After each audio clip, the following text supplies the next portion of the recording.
네, 호리천리라는 말이 있습니다. 이 호리라는 단어는 무게로 따지면 한 0.004g 정도 되는 무게 정도인데, 이 무게가 워낙 작다는 것은 그만큼 눈에 보이지 않는다는 것이죠. 쉽게 눈으로 구별되지 않는 만큼의 그 수치를 이 호리라는 수로 표현하곤 하는데, 이 털끝만큼 잘 보이지 않는 수치가, 이 호리가 천리를 뒤틀리게 할 정도로, 천리를 바꾸게 할 정도로의 결과를 낳는다라는 말이 이 호리천리라는 말의 뜻입니다. 그런데 아무리 작은 차이라도 하더라도 큰 결과, 놀라운 결과를 만들어낸다는 것으로 미루어 보아서 결국 이 차이는 매우 결정적이고 중요한 차이라고 할 수 있겠죠. 근데 누가복음 10장에서는 이 결정적인 차이를 우리가 뚜렷하게 확인할 수가 있습니다. 오늘 우리가 읽은 본문 말씀의 바로 앞의 이야기에는 사마리아인의 비유에 관한 말씀이 기록되어 있습니다. 예루살렘에서 여리고로 가던 이 강도 만난 사람이 다쳐서 쓰러져 있어요. 이 누워있는 사람을 세 사람이 지나갑니다. 제사장, 레위인, 그리고 사마리아인이 지나가고 있죠. 이 세 사람에게는 한 가지 뚜렷한 차이가 있는데요, 우리 한번 말씀을 보고 확인해 보겠습니다. 마침 한 제사장이 그 길로 내려가다가 그를 보고 피하여 지나가고, 또 이와 같이 한 레위인도 그곳에 이르러 그를 보고 피하여 지나가되, 어떤 사마리아 사람은 여행하는 중 거기 이르러 그를 보고 불쌍히 여겨 가까이 가서 기름과 포도주를 그 상처에 붓고 싸매고 자기 짐승에 태워 주막으로 데리고 가서 돌보아 주니라. 아멘. 이 차이가 좀 보이시나요? 두 사람은 그냥 보고 지나쳐 버렸습니다. 하지만 이 사마리아인은 보고 불쌍히 여겨 가까이 가서, 가까이 갈 뿐만 아니라 치료해주고 돌보아준 이 차이가 오늘 우리 이 말씀을 통해서 확인할 수 있습니다. 그런데 이 차이에는 좀 중요한 의미가 담겨져 있어요. 사마리아인이 가까이 갔을 뿐만 아니라 자기가 가지고 있던 기름과 포도주를 가지고 상처를 깨끗하게 치료해 줍니다. 여행자에게 있어서 이 기름과 포도주는 아주 필수적인 아이템이었어요. 자기한테 필요한 필수적인 그 아이템을 아끼지 않고 다 사용해서 이 사람의 상처를 이렇게 쓰다듬어 주고 있는 것이죠. 내게 가지고 있는 모든 것을 희생하면서까지 사랑을 베풀고 있습니다. 이뿐만이 아닙니다. 이것만 희생하는 것이 아니에요. 이 사마리아인이 유대인을 자기 짐승에 태워서, 이 다친 사람을 자신의 짐승에 태워서 유대 마을에 있는 여관으로 들어간다는 것은 자기 생명을 걸고 한 행동이기도 합니다. 왜냐하면 이 사마리아인이 이 다친 사람을 짐승에 태워가지고 유대인으로 왔을 때, 마을로 왔을 때, 워낙에나 이 사마리아인에게 적대적이었던 유대인들이 저 다치게 한 사람의 범인이 바로 저 사마리아인이다 하고 몰아세워서, 범죄자로 몰아세워서 그 사람을 돌로 쳐 죽일 가망성이 있다는 것이죠. 이 시기의 기록에 의하면요, 이러한 일이 비리비재하게 일어났다고 합니다. 따라서 사마리아인이 이 사람에게 베푼 사랑은 자신의 생명까지도 희생하였던, 생명까지도 내걸었던 사랑이었습니다. 사마리아인은 이 다친 사람이 기대할 수 없는 사랑을 베풀었어요. 아주 놀라운 차이의 사랑을 이 사마리아인에게 베풀었던 것이죠. 놀라운 차이를 사마리아인에게 베풀었는데 이 차이가 결국 그 사람을 살렸어요. 이 놀라운 차이가 결국에는 한 사람을 완전히 새롭게 변화시키는 놀라운 결과를 낳은 것이죠. 우리 예수 그리스도께서 우리에게도 이렇게 행하셨잖아요. 죄인 되어 죽어가던 우리에게 가까이 오시고 가진 것 다 쏟아 부으셔서 우리의 상처를 쓰다듬어 주시고 생명까지 거시면서 우리를 만나주신 그 하나님, 그 그리스도의 사랑이 우리에게도 향하고 있고, 예수님께서 수놓으신 그 사랑으로 말미암아, 그 차이로 말미암아 우리에게는 영원히 살 수 있는 놀라운 결과가 낳게 된 것이죠. 그런데 이어지는 오늘 말씀에서도 이 놀라운 예수 그리스도의 이 차이, 이 사랑이 계속해서 이어지고 있어요.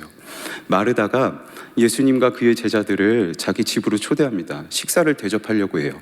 그런데 이 시기에 남성이 여인의 집으로 들어간다는 것 자체가 놀라운 일이었습니다. 사건으로 봐도 무방할 정도로 매우 놀라운 일이었는데요, 구약 시대의 이 여성의 지위와 또 이 신약 시대의 시기에 여성의 지위가 또 달랐거든요.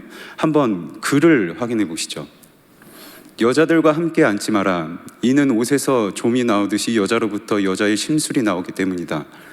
여자의 친절보다 남자의 심술이 낫나니 여자는 치욕과 비난을 낳을 뿐이다. 네, 내려주시겠어요? 제가 한 말은 아닙니다. 네, 저는 존경합니다.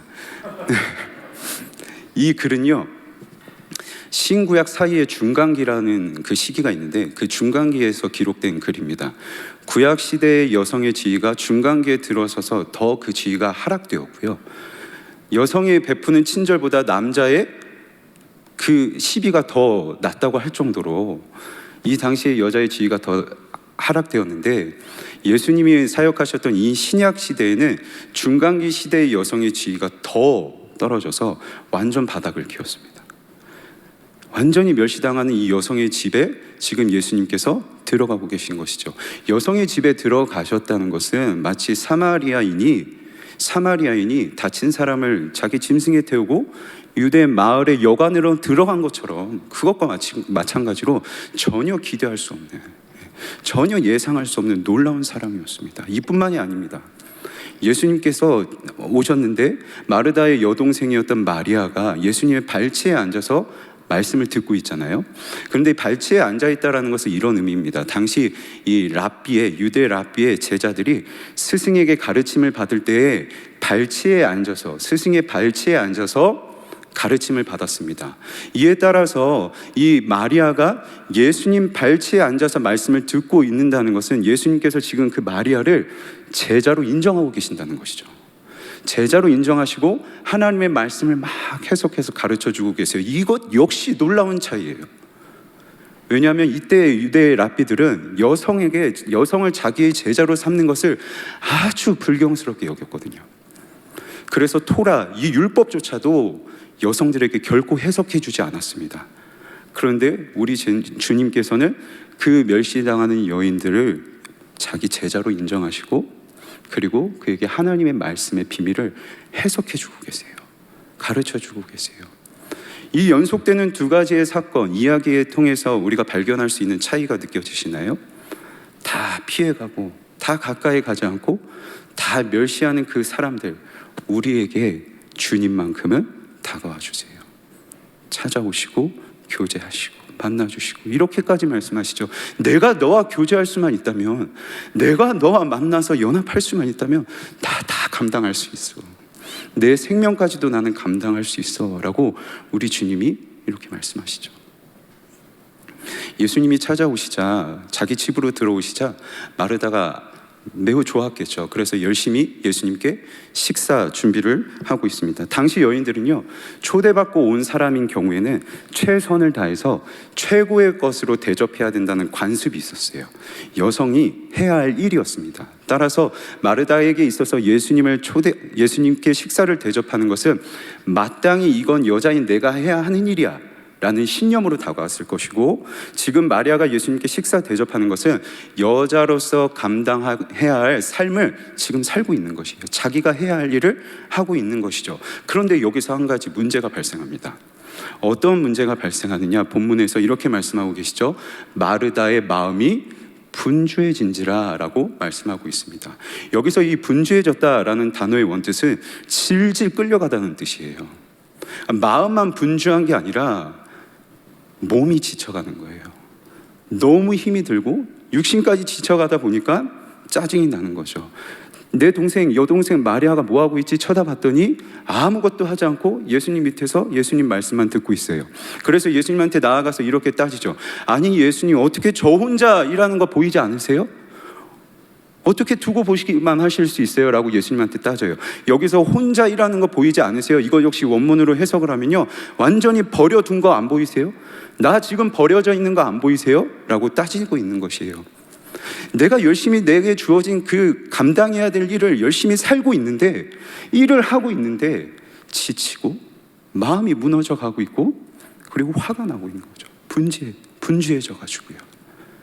지금 이 마르다가 예수님께 나아가서, 아니 예수님, 제가 지금 혼자 일하는 거 안 보이세요? 어떻게 보고만 계세요? 라고 묻는 것은요, 이미 예수님께서 내 말에 당연히 편을 들어야 주셔야 돼 라는 것을 이미 기대하고 이미 특정하고서 예수님께 따지고 있는 것이에요. 그래서 예수님이 내가 이렇게 말하면 그래 네 말이 맞지, 그래 네 말이 맞아 하면서 예수님이 내 편을 들어줄 것이라고 당연하게 생각하고 예수님 앞에 따지고 있는 것이죠. 그만큼 마르다는 이 상황에 화가 많이 나 있습니다. 막 분노해서 일어나고 있어요. 여인으로서 자신의 위치에 맞게, 자기의 신념에 맞게 집 주인이라는 위치, 내가 초대했다는 사람의 그 위치에 맞게 자기의 신념에 따라서 주어진 삶을 감당하고 있어요. 내게 주어진 삶을 그저 열심히 살아가고 있는데, 그런데 기쁨이 없어요. 화가 나고 지쳐가요. 그러다가 예수님한테 불평하고 있는 것이죠. 열심히 살고 있는데 기쁨이 없어요. 무엇이 마르다에게 문제였을까요? 제가 이런 질문을 받은 적이 있습니다. 예수님을 믿지 않으시는 비신자에게 이런 질문을 받게 되었는데, 목사님이 살아가는 모습 중에 하나님이 가장 기뻐하실 만한 모습이 무엇일까요? 라고 저에게 물으셨어요. 제가 이 질문에 대답을 못했습니다. 그냥 속으로 하나님이 나에게 기뻐하실 만한 모습이 있을까? 그러니까 제 스스로 제가 만족스럽지 않았던 거죠. 그런데 그분이 저에게 이렇게 말씀하시길, 목사님이 살아가면서 행복해야, 목사님이 기뻐해야 하나님도 그거 보시고 기뻐하지 않으실까요? 그러니까 목사님들이라고 하면 대부분 교회에서 대부분을 살게 될 텐데, 하나님의 일을 한다고 하면서 그 일을 하는 사람이 기쁨이 없다면 하나님이 너무 슬퍼하지 않으실까요? 라고 말씀하셨어요. 제가 이 이야기를 듣고 엄청 많은 고민을 했습니다.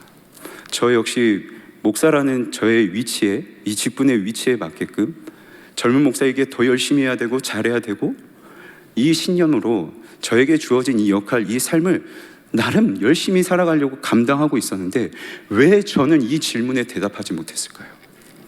왜 저는 스스로 저의 이 모습에 만족할 수 없었을까요? 그렇다면 저에게는 뭐가 문제였을까요? 이러한 모습이 비단 저의 모습뿐만 아니라고 생각합니다. 이 자리에 앉아 계신 모든 분들 역시 내 신념에 따라, 내게 주어진 위치에 따라 우리 몸부림하며 살아가고 있잖아요. 열심을 다하고 살아가고 있잖아요. 특별히 올 한 해 내내 우리를 괴롭혔던 이 코로나가 우리에게 막 두려움을 주고 부담감과 압박감을 주다 보니까 이 가운데서 어떻게든 버텨내보려고 더 몸부림하고 있잖아요. 그런데 지쳐요. 가정에서는 어떠세요? 더 좋은 자녀가 되어주고 싶고, 자녀와 시간을 같이 하는 시간대가 많아지니 이 자녀들한테 더 좋은 부모가 되어주는 게 더 어려워졌고, 자녀들 역시 부모님께 더 좋은 자녀가 되어드려야 되는 것 마땅한데, 이 일을 감당해야 되는 게 너무나도 지쳐가는 것이죠. 교회에서는 어떠세요? 직분자라는 위치가 있습니다. 직분자이기 때문에 더 잘해야 돼, 더 열심히 해야 된다는 부담감이 분명 있을 것이고, 예배를 어떻게든 진행해야 되겠고, 사역도 잘 마무리하겠다는 이런, 그래서 우리 최선을 다해야겠다는 그런 열심이 분명 우리에게 있는데, 하다 보니까 자꾸 지쳐가요. 기쁨이 없고. 그래서 어느샌가 나도 모르게 하나님 앞에 기도할 때, 하나님 도대체 언제까지 이렇게 힘들어야 하나요? 우리 언제까지 이렇게 지쳐야 하나요? 도대체 왜 두고 보고만 계시나요? 하면서 하나님 앞에 불평하고 있는 것이죠. 이게 마르다의 문제였고, 저 윤 목사의 문제였고, 어찌 보면 우리 모두의 문제일 수가 있다는 것이죠. 우리 모두의 문제. 저는 여기서 우리 교우들께 한 가지 질문을 드리고 싶습니다. 기쁨이 넘치지 않을 때, 여러분 지내오시면서 가장 기뻤던 순간은 언제셨나요? 저 역시 저에게 기뻤던 순간들이 여럿 있겠죠. 돌이켜보니까 학교에 합격했다는 그 통보를 받았을 때, 그때 제가 막 방방 뛰었습니다. 그때 이것보다 더 뚱뚱했거든요. 방방 뛰다 보니까 저도 모르게 제 옆에 있던 화분 2개를 깨뜨렸어요. 놀랄 막 너무 좋아서 피가 철철 나고 막 아픈 것도 느끼지 못한 채 그렇게 기뻐가지고 뛰었는데, 이것보다 저에게 더 기뻤던 순간이 있었습니다. 단언컨대 이것보다 더 기뻤던 순간이 있었는데, 그 순간은 언제였냐면 이 죄인된 윤종문을 주님이 만나주셨던 순간이었어요. 어떤 기뻤을 때보다 너무 충만하고 형용할 수 없는 그 기쁨. 주님이 만나주셨다는 그 기쁨을 저에게 주셨거든요. 저는 하나님이 저 포기할 거라고 생각했어요. 만약 하나님이 저 천국 보내시면 죄송해요, 하나님이 바보건 아니면 진짜 좋은 분이건 둘 중에 하나다 할 정도로 저는 제 마음대로 정말 막무가내로 살았습니다. 그랬던 저를 주님이 만나주셨던 그때의 그 기쁨, 그때 저는 진짜 살 것 같았거든요. 숨 쉴 것 같았거든요. 제가 저에게 있던 고민을 놓고 하나님께 기도하고 있는데 하나님이 저에게 마음에 이런 마음을 주셨어요. 야, 우리의 시작이 뭐냐?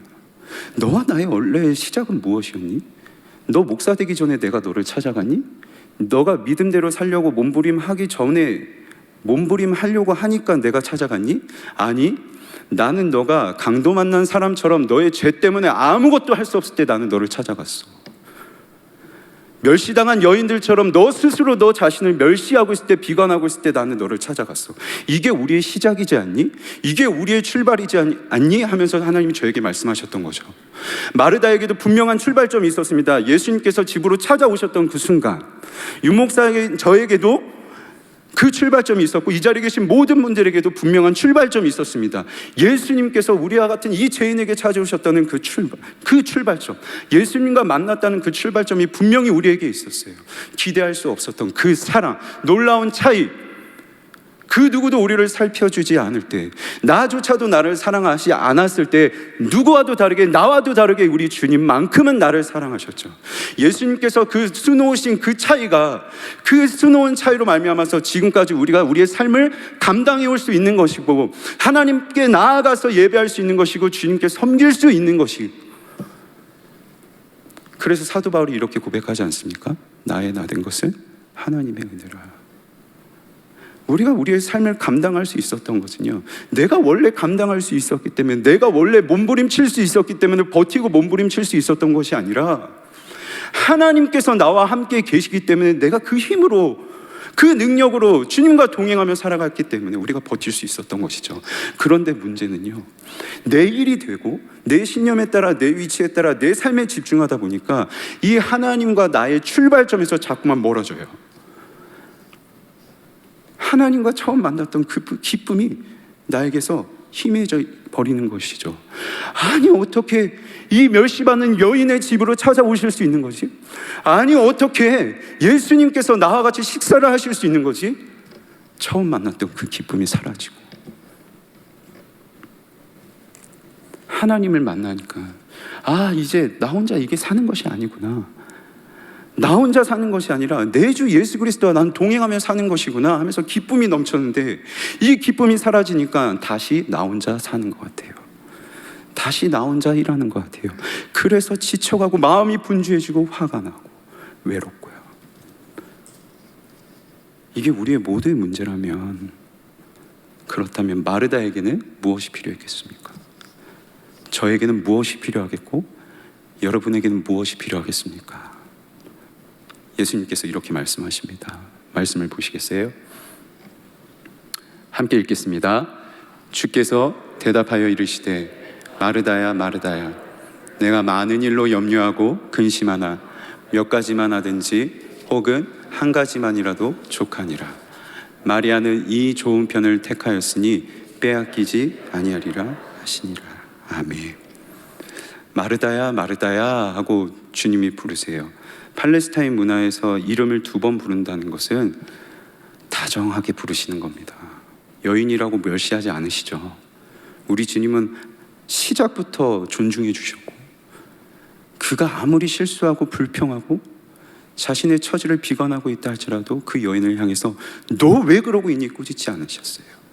끝까지 일관되게 주님은 신실하게 여인을 향하여서 다정하게 부르셨어요. 마르다야 마르다야, 너가 많은 일 하려 하니 너무 힘들지. 잘해야겠고 열심히 해야겠다는 그 생각에, 부담감에 너가 많이 지쳐가지. 그런데 한 가지, 몇 가지만이라도, 아니 한 가지만이라도 족하다. 그냥 나를 봐. 나를 봐. 내 발치에 있어. 그리고 나의 말을 들어. 나와 좀 교제하자. 나를 좀 사랑해. 그래야 이게 너를 살아가게 할 수 있어. 이게 더 좋은 거야. 이게 제일 좋은 거야. 그러니 기억해야 돼. 이거 절대 빼앗기면 안 되는 거야. 이것만큼은 결코 빼앗겨서는 안 되는 거야 하고 우리 주님께서 마르다에게 말씀하고 계시는 것이죠. 사랑하는 일상교회 성도 여러분, 오늘 이 시간 말씀을 우리에게 주시는 하나님의 이 주님의 따스한 음성을 우리의 마음에 가득 새기고 돌아가시는 우리 일상교회 교우들 되길 소망합니다. 그리고 이렇게 우리도 고백하면 좋겠어요. 네, 주님, 너무 힘듭니다. 너무 지쳐가고 하나님 사랑하는 것도 서툴고 하나님 섬기는 것도 너무 서툴고, 그런데 주님, 그래도 주님 더 사랑하고 싶어요. 그래도 더 주님 곁에 있고 싶어요. 주님 바라보고 싶고 주님 말씀 듣고 싶어요. 이거 빼앗기지 않고 싶어요 라고 고백할 수 있는 저와 여러분이 되면 좋겠습니다. 그리할 때에 주님께서 우리에게 살아갈 소망과 빛을 비춰주실 줄 믿습니다. 말씀을 맺겠습니다. 코로나가 다시 심각해졌습니다. 반복되는 상황이 자꾸 우리를 더욱 피로하게 만들고 얼마나 더 버텨야지, 얼마나 더 견뎌야지 하는 이 두려움이 우리를 엄습해 오지만, 이 가운데서도 여전히 우리를 따스하게 바라보시는 그 신실하신 하나님은, 생명의 근원 되시는 그 우리 예수 그리스도께서는 우리에게 너 살아가게 해줄게, 너 견딜 수 있는 힘 줄게 하면서 우리 곁에 계십니다. 우리 곁에 계세요. 그러니 여러분, 주님 곁에 있는 것을 빼앗기지 마십시오. 주님과 교제하는 것 빼앗기지 마십시오. 주님 말씀 듣는 것 빼앗기지 마십시오. 주님과 소통해서 그 주님만이 나에게 주실 수 있는 그 평안과 그 기쁨을 공급받는 것, 이거 빼앗기지 마십시오. 그때 우리의 영혼이 안전하리라 믿습니다. 이와 같은 때 우리의 고백은 주님 사랑합니다. 이와 같은 때 주님 더 사랑합니다. 이것이 저와 여러분의 고백이 되면 좋겠습니다.